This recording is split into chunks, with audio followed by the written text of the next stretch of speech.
Welcome to Stuff You Missed in History Class, a production of iHeartRadio's How Stuff Works.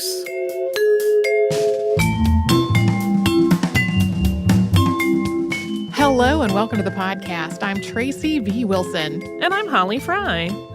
Today we're going to get to the actual fighting part of Bacon's Rebellion.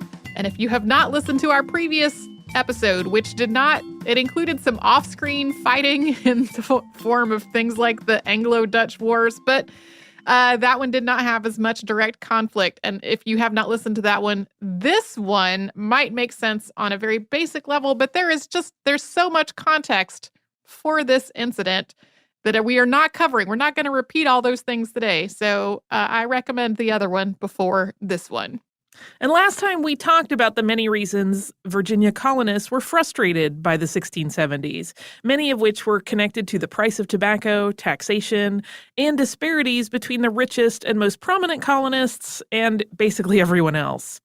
But none of those issues were the spark that started the rebellion. Instead, it was the difference between how the colony was responding to native people and how the colonists thought the colony should respond. The treaty that had ended the Third Anglo-Powhatan War had drawn a clear boundary between the colony and the Powhatan Confederacy. But as more colonists came to Virginia, they started moving closer and closer to that line, and then eventually across it into what was supposed to be the Confederacy's territory. Also, not every tribe and nation in the area was a party to this treaty. The Powhatan Confederacy was an alliance of Algonquin-speaking tribes, but not every Algonquin tribe was part of the Confederacy. And Algonquin-speaking tribes were not the only tribes in the region. In terms of just the tribes that were either part of or affected by Bacon's rebellion in some way, there were at least 12 representing 3 different language groups. Yeah, and that is also, there were more than 12 tribes and nations in the area. That's I cannot stress enough that North America was a hugely diverse place with a lot of individual tribes and nations long before Europeans ever got to it. So by 1675, most of the colonists in Virginia's more inland areas were really wary of the native people, and some of them felt threatened by their proximity. This was especially true after they started hearing about King Philip's War, which had started in New England that year. Others just thought the native people were in the way of colonial expansion, or that the colony's trade with native nations was taking opportunities away from Europeans. Native people also became scapegoats for a lot of the colonists' frustrations that just did not have anything to do with them, with some colonists even going so far as blaming some kind of native sorcery for bad weather that ruined the tobacco crop. Regardless of their exact motivations, though, the prevailing sentiment among the colonists was that the native population needed to go. In July of 1675, members of the Algonquin-speaking Doeg people were caught up in an ongoing trading dispute with Virginia planter Thomas Matthews.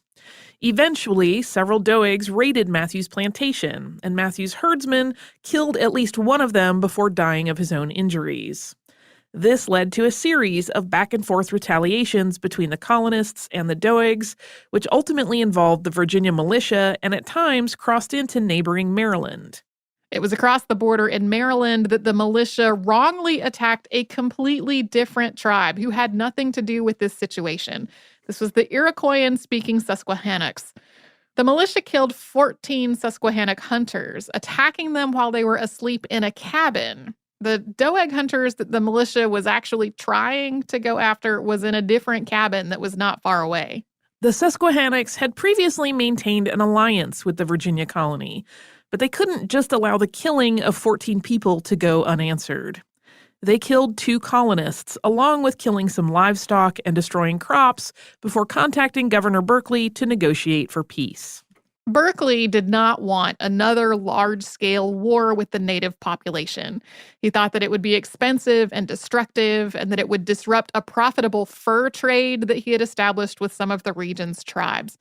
He was also concerned that a violent confrontation with one tribe might unite others in the area against the colonists, regardless of whether they were allies or enemies before that point. But the colonists and many of the militia had no patience for caution. They wanted the perceived native threat to be removed entirely. A volunteer militia continued to attack Native people without much regard at all for who they were actually fighting, and they lay siege to a fort where the Susquehannocks had taken refuge. When several Susquehannock leaders left under a flag of truce to try to negotiate with the governor, the militia killed them. And this led to an outright war between the Susquehannocks and the colony. Yeah, Berkeley, in this whole scenario, Berkeley is the person that, differentiated the idea that there were multiple different Native peoples and that they were not one monolith, not necessarily because he was magnanimous or enlightened, but because he was the person that was responsible for maintaining a lot of these relationships. But the colonists, as a general rule, thought that all Native people were the same and needed to be treated the same. And the same treatment in this case was to get rid of them. And that's where Nathaniel Bacon Jr. finally comes into this picture after more than one entire episode about the rebellion named for him. He was 29 years old, and he had arrived in the colony a couple of years before. He was also Governor Berkeley's cousin by marriage, and he had been given a seat on the governor's council because of that family connection and his family's prominence. But he was also kind of a troublemaker. He had married a woman without her father's consent, and then he had allegedly tried to cheat a neighbor in England out of his inheritance. So his father, Nathaniel Bacon Sr., had paid for his son to go to Virginia in the hope that he would maybe gain some maturity and some wisdom there. Should be obvious that's not what happened. Spoiler alert, not so much. One of the younger Bacon's plantations was at the head of the York River, and it was there that a native fighting force, it is not clear from which tribe, killed his overseer and one of his servants. Bacon swore to avenge their deaths. A growing volunteer militia made up of free farmers, European and African indentured workers, and enslaved Africans made him its leader. Yeah, the makeup of that militia is why we spent so much time talking about indentured workers and enslaved people in the previous episode, because they all united together as part of this force. In 1704, historian Robert Beverly described this militia and Bacon's involvement this way, quote, "At first, they flocked together tumultuously, running in troops from one plantation to another without a head, till at last the seditious humor of Colonel Nathaniel Bacon led him to be of the party. This gentleman had been brought up at one of the Inns of Court in England. He had a moderate fortune. He was young, bold, active, of an inviting aspect, and powerful elocution. In a word, he was in every way qualified to head a giddy and unthinking multitude." We're going to talk about what the giddy and unthinking multitude did after we first pause for a sponsor break.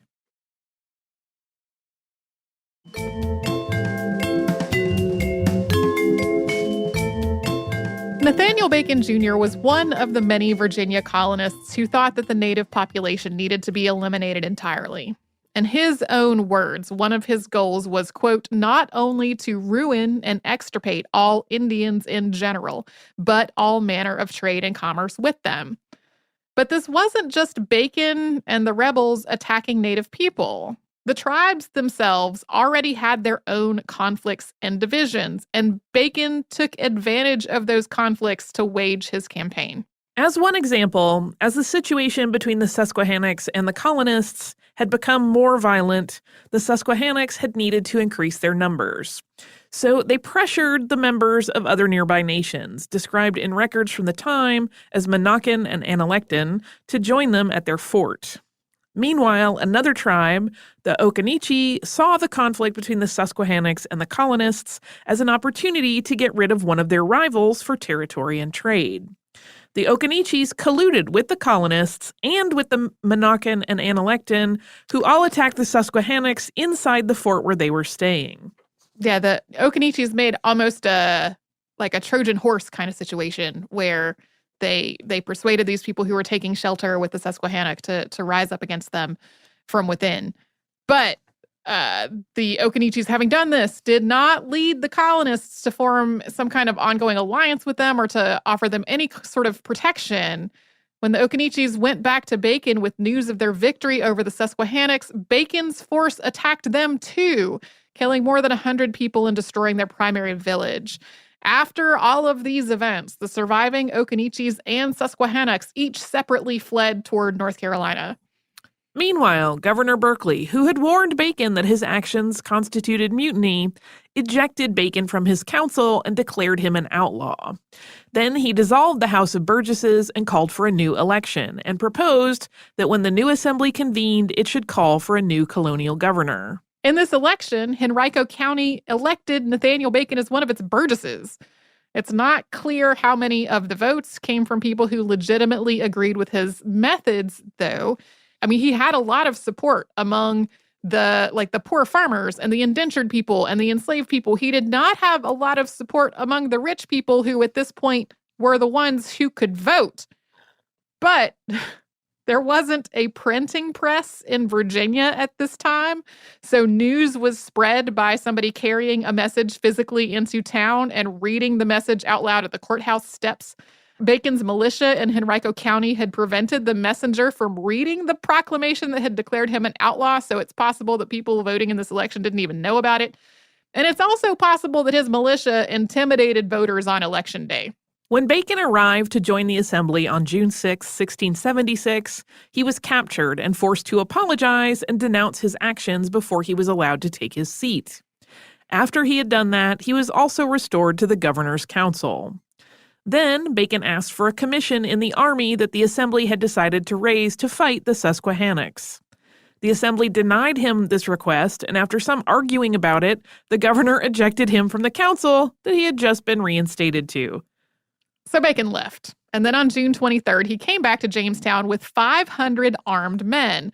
They surrounded the building where the assembly was meeting, and then Bacon threatened them in an extremely dramatic confrontation that culminated with the governor baring his chest and daring Bacon to shoot him. Bacon did not shoot him, but he did manage to extort the commission that he wanted from the assembly. In general, the assembly did not think fondly of Bacon at all, but he had the building surrounded with fusiliers. Not only did they make him commander-in-chief of the army, but they also pardoned him for everything that he had done since the start of March. And with that, Bacon left again to continue fighting. Yeah, he managed to extort a whole lot of stuff out of the assembly that day. The assembly went on meeting after he left and adjourned on June 28, and by that point had passed a whole series of reforms to try to address some of the issues that had become sources of frustration. These reforms required, for example, that the office of sheriff be rotated annually, so one person could not become sheriff and stay there forever and abuse his power. The new laws also forbade people from holding multiple offices at once. That came up in our episode on the Regulator Wars, where one person would be like the Register of Deeds and the sheriff and some other thing. Like this was happening in Virginia too. The assembly also addressed some of the colonists' frustration with taxes and fees. They abolished the tax exemption that had applied to members of the governor's council, and they banned 2 people who had reputations for abusing their power from ever holding public office again.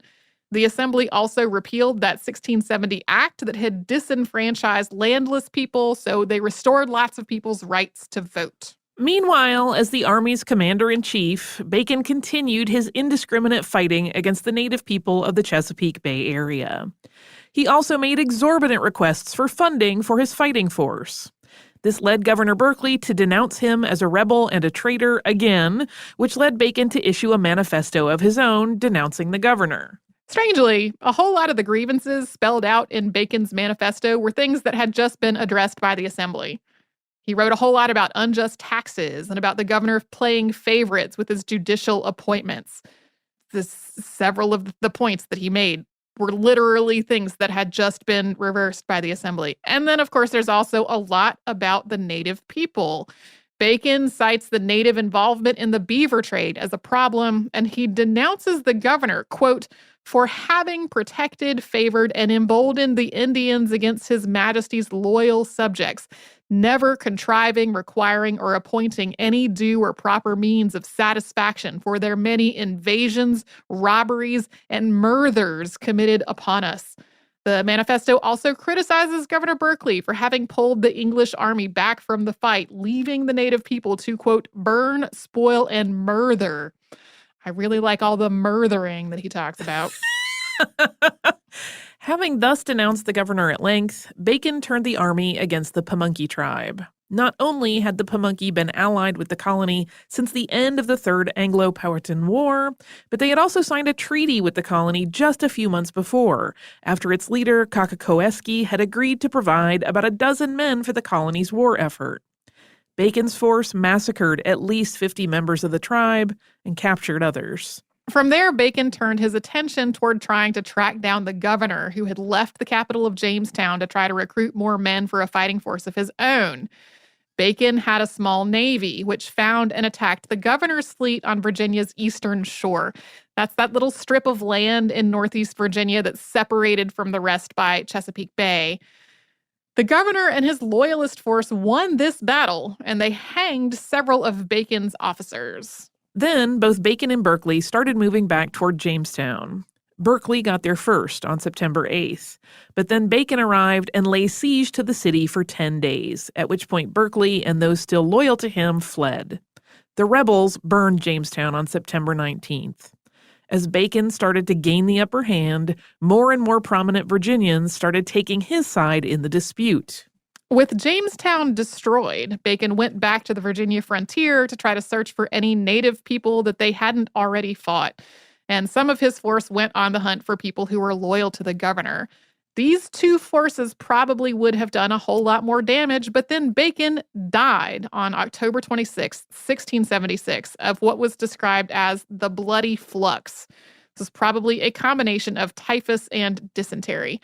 A day later, having no idea of Bacon's death, King Charles II issued a proclamation ordering that the rebellion be put down. It took about 2 more months of heavy fighting for the governor to finally regain control of the colony. For much of November, rebel forces controlled nearly all of the colony outside the eastern shore. But in the end, after huge casualties on both sides, Governor Berkeley did manage to regain control of the colony. In addition to the people killed in the fighting, Berkeley executed 23 of the rebellion's leaders. He also confiscated land and corn from many of the ones who had survived, and then he returned to Jamestown on January 22nd, 1667. A week later, 3 commissioners who had been dispatched from England at the end of the previous year arrived. After the proclamation from the king, Francis Morrison, Sir John Barry, and Colonel Herbert Jeffreys had been sent to put down the rebellion and to investigate what happened. And they had about 1,000 soldiers with him. By that point, though, the rebellion was over. This whole investigation was a frustrating embarrassment for Berkeley. He was about 70 years old, and he had lost most of his hearing, so the questioning was difficult, and it tended to escalate into both sides shouting at each other. But instead of being praised for restoring order, Berkeley was being investigated, and the investigation found that his treatment of the rebels that he had put into play with all the hangings and confiscations was overly harsh. As the commissioners were leaving, there was one last incident, described by one of the commissioners' clerks as, quote, the occasion of the scandalous postilion. Governor Berkeley's wife, Frances, had arranged a carriage to take the commissioners back to their barge. As they approached the carriage, an African man replaced the coach's postilion. That was someone who rode along as a guide, and in this case, may have also been the coach's driver, which wasn't entirely clear. The commissioners, having seen this happen, declined to get into the carriage. Apparently, they did not want to ride in the carriage that had just been given an African postilion.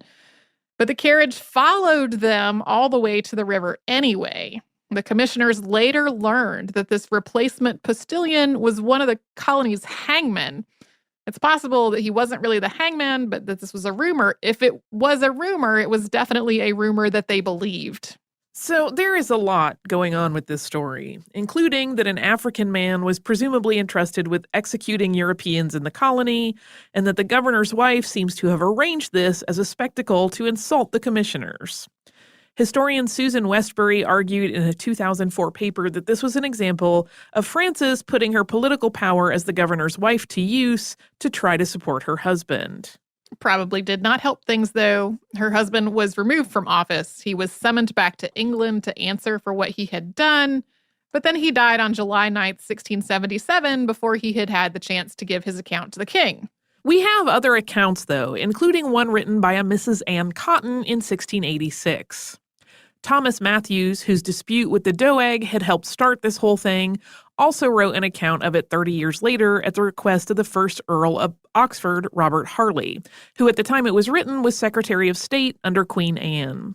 It's a mostly straightforward account, ending with Matthew's opinion that Bacon and his supporters were, quote, wheels agitated by the weight of his former and present resentments after their choler was raised up to a very high pitch, at having been so long and so often trifled with on their humble supplications to the governor for his immediate taking in hand the most speedy means toward stopping the continued effusions of so much English blood from time to time by the Indians. In other words, a bunch of frustrated people were mad at the governor for ignoring their request to stop the native people. But it's so much more florid the other way. The king and his ministers repealed most of the reforms that had been passed by the 1676 Assembly. So from that perspective, a lot of things went back to the way they were before. But at the same time, a lot changed in Virginia after this rebellion, and we're going to get to all of that after we have one more break from one of the sponsors that keeps the show going.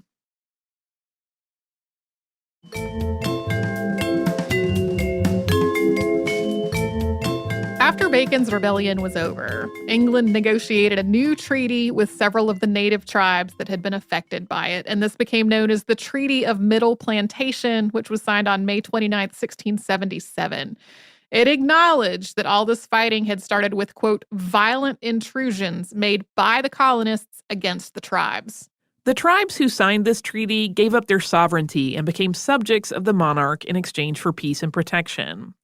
Under the terms of this treaty, each, quote, Indian king and queen had equal power to govern their own people, while also giving Kakakoeski, described in the treaty as the Queen of Pamunkey, authority over several other tribes. At least one of these tribes refused to be placed under her leadership, though. Yeah, these were tribes that had previously been sort of under the jurisdiction of the Pamunkey, and they were like, we are free of that. We don't need to go back to that anymore.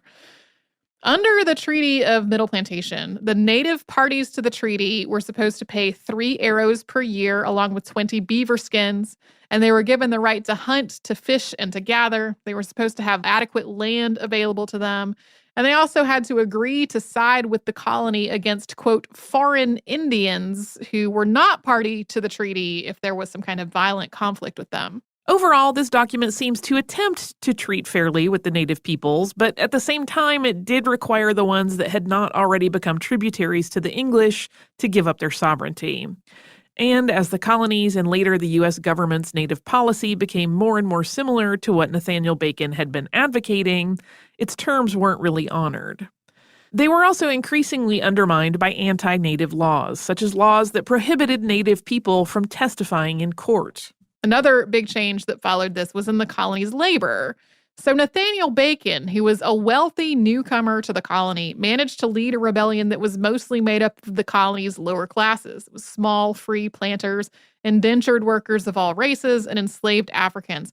And they had all come together to fight against a perceived native threat and then ultimately to turn against the colonial government. And the colonial elite saw this uniting of all the lower classes together as a huge threat. So after this, the Assembly passed a series of laws separating the white and black population. Laws that specifically addressed the African population and enslaved Africans and which prohibited interracial marriages.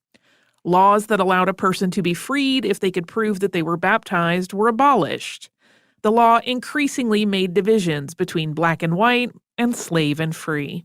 The colony also focused less and less on using indentured workers and more on enslaved workers. Some of this was part of an ongoing trend, but some of it was also a deliberate effort to move toward using slavery rather than indenture, because permanently enslaved people were considered to be more easily controlled. But there were other factors as well, including economic changes in England that made it more expensive to negotiate indentures. And then, of course, word also got back to Europe. There was less and less available land in North America. There were all kinds of conflicts going on. The idea of immigrating became less attractive to a lot of people. So Bacon's rebellion accelerated a shift that was already underway. In 1680, 3 years after the rebellion ended, 7% of the population of Virginia and nearby Maryland were enslaved Africans. In 20 years, that rose to 22%. In 1705, the General Assembly passed an act concerning servants and slaves, which freed indentured servants at the age of 24, while codifying various aspects of slavery. This included outlawing resistance against white Christians by, quote, Negroes, mulattoes, Indians, and others, and absolving enslavers from guilt if they killed a slave while administering punishment. This shift also affected the enslavement of Native Americans, and some of it was just a matter of numbers. By the late 17th century, as the transatlantic slave trade was bringing more and more Africans to North America, there was less and less demand for enslaved Native Americans because there were just a lot more Africans available. The law on this continued to be kind of scattered, with the General Assembly confirming that it was legal to enslave Native Americans in 1682 and then passing an act that said the opposite a year later. The Assembly also used a law that had been passed back in 1665, so before the rebellion, to sell an entire community into slavery in the Caribbean in retaliation for one murder that happened in 1705. A series of court cases toward the end of the 1700s and into 1800 ruled that Native people were free. And as was the case with enslavement, passing from an African mother to her children, that freedom passed from a Native mother to her children. None of this happened overnight, and there was a lot of overlap in the progression of indentured servitude and slavery in Virginia. But overall, Bacon's rebellion accelerated those trends, leading the colony to turn to slavery more than indenture and to enslaved Africans more than Native Americans, until finally, virtually all of the enslaved labor in the colony was African, and slavery was viewed as something specific to Africans and people of African descent. But none of this is how people thought about Bacon's rebellion in the years after it happened. This was especially true after the Revolutionary War, which started 100 years later. In the wake of the Revolutionary War, people started thinking of Bacon's rebellion almost as a dress rehearsal to the revolution. A big proponent of this idea was Thomas Jefferson, who got a copy of Thomas Matthews' account in 1803. Jefferson arranged for this account to be printed in the Richmond Enquirer in 1804, along with his introduction, which read in part, quote, "If this little book speaks the truth, Nathaniel Bacon will be no longer regarded as a rebel, but as a patriot. His name will be rescued from the infamy which has adhered to it for more than a century. The stigma of corruption, cruelty, and treachery will be fixed on the administration by which he was condemned, and one more case will be added to those which prove that insurrections proceed oftener from the misconduct of those in power than from the factious and turbulent temper of the people." This view that Bacon was a hero instead of a traitor, and that the rebellion was an uprising against tyranny instead of a mutiny, persisted for a really long time. A man named Thomas Jefferson Wertenbacher wrote a book in 1940 that described Bacon as a patriotic hero. One of the essays that I read while researching this described this book as, quote, one of the worst books on Virginia the reputable scholarly historian ever published. And even in recent articles that acknowledge some of the context to all of this, there is a startling amount of phrasing that suggests that Berkeley was to blame, because he ignored what the colonists wanted, which was to get rid of the native population. Yeah, that one of the first, I have access to like all kinds of encyclopedia type resources through various libraries. And a lot of times that's where I will sort of start with either a refresher or some background information or that type of thing. And there was one that was sort of the 2-paragraph summary of Bacon's rebellion that really made it sound like, well, if the governor had just done what the colonists asked him to do, it would have been avoided. And I was like, the governor or the colonists were asking him to exterminate people? That just doesn't seem like a great conclusion to be drawing in this thing that was written within the last 2 decades. Yeah. What's your scoop on listener mail? More uplifting? It is definitely more fun. It is from Greg. Greg says, "Hi, Tracy and Holly. As a longtime listener, I thought I'd write to let you know what an interesting podcast you did on Sappho. My family history traces its roots to the Greek mainland and to Armenia. A great many years ago, my parents took the family on a summer vacation to Europe, spending some time driving around the continent, including a sailboat cruise along some of the Greek islands. That cruise ran into some weather, and to avoid becoming a sequel to Gilligan's Island, we took refuge in the port of one of the smaller, non-touristy islands for a few days. That gave us a chance to wander its quaint, narrow streets and local restaurants without the crowds and commotion that accompany the more popular destinations. Listening to your podcast brought back some memories of that wonderful trip. And I found myself on Google Street View wandering around the streets of the island of Lesbos as Sappho might have done while listening to you read her poetry. I suppose, though, the architecture might have been just a little different back then. Keep up the good work, Greg. Thank you, Greg, for this note. I love that idea of using Google Street View to kind of go visit a place that you're hearing about on the podcast. I also love the Greek spelling / pronunciation of Lesbos there, because it's definitely a B in English, but apparently if you go to Greece, they will insist that that is not a B. So thank you, Greg, for sending us that note. That is a pretty ingenious thing to do, I have to say. Yeah, I have used, I make use of Google Street View a lot for all kinds of, is there a sidewalk this place I am planning to walk? That kind of thing. But like this, using it to sort of see what's this place like now in this podcast I'm listening to. That sounds really cool. If you would like to write to us about this or any other podcast, we're at historypodcast@howstuffworks.com. And then we're all over social media at Missed in History. That's where you'll find our Facebook, Pinterest, Instagram, and Twitter. You can come to our website, which is missedinhistory.com, where there is a searchable archive of all the episodes we've done and show notes for the episodes Holly and I have worked on together. And you can subscribe to our show in Apple Podcasts, the iHeartRadio app, and anywhere else you get your podcasts.